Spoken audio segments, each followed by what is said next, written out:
Hi, I'm Sherridan Emery and I'm here from the Faculty of Education today.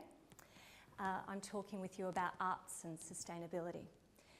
If you asked 100 people what comes to mind when you consider the concept of sustainability, you're likely to get a variety of responses centred around a common theme: how to preserve the Earth's environment and its resources.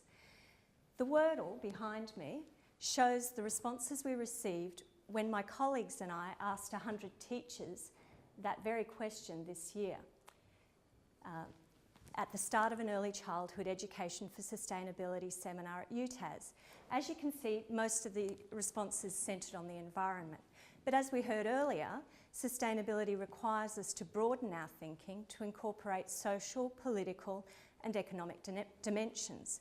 Teaching children the value of diverse cultures or the need for social justice are issues not necessarily recognised by the broader community as being part of the sustainability imperative.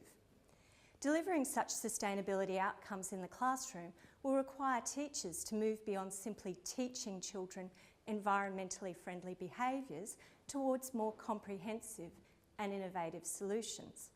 What's needed then, in my opinion, is a catalysing force for incorporating sustainability across the curriculum in ways that foster active participation in the transformation to a sustainable future. An education rich in the arts can enlighten children to the world and their place in it, which is why I argue arts-rich education is a medium through which sustainability can and should be taught. Arts for Sustainability is a concept that I developed in my recent thesis that has arisen from collaboration between two of our teaching and research groups here in the Education faculty, and I'd like to share with you some of what we've found. In July, we hosted a professional learning event for teachers from across Tasmania.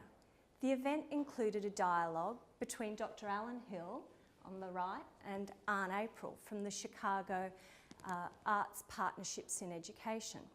They discussed ways in which sustainability can be explored through arts-rich approaches. Then the fun started, and teachers were cast in the role of arts students, taking part in workshops in which they explored the principles of education for sustainability through the arts. Launceston-based artist Vicky West introduced the teachers to traditional Indigenous art using natural fibres.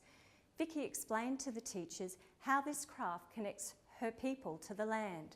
The teachers then learned how to turn grasses into traditional forms like mats and small baskets. This is an example of how the arts can connect people with Indigenous ways of knowing. Participants in Andy Vagg's workshop found themselves looking at rubbish in a whole new light when they were invited to create installation art out of reclaimed rubbish.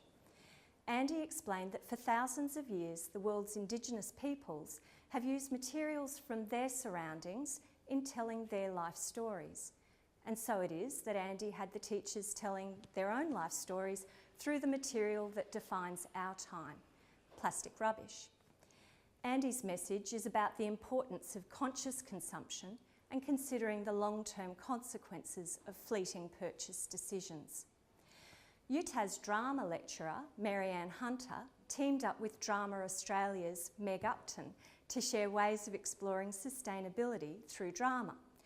Our teachers found themselves embodying systems as varied as transport systems and native forests as they role-played how systems can impact upon one another.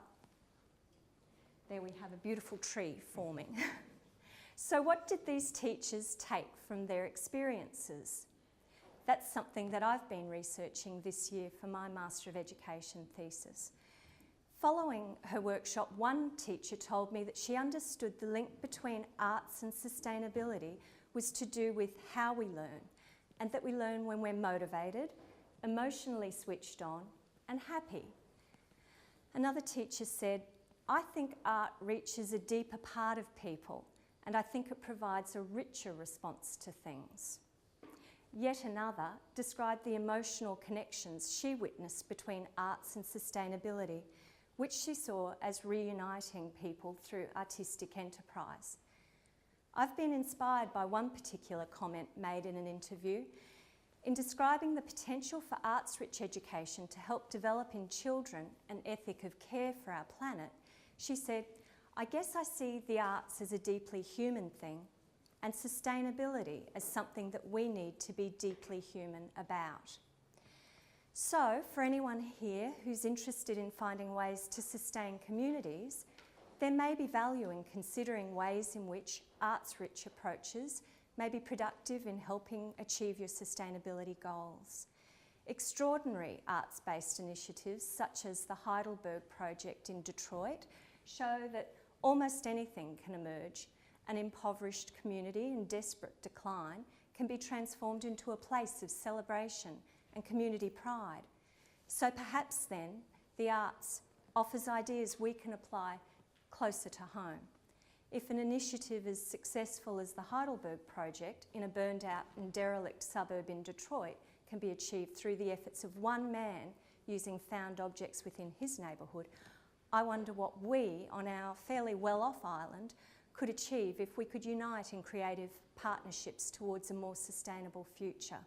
This is something I look forward to exploring next year, and I invite others with similar interests to join us. You can contact me at Sherridan.Emery at the usual UTAS email address, and here's to a great next year. Thank you.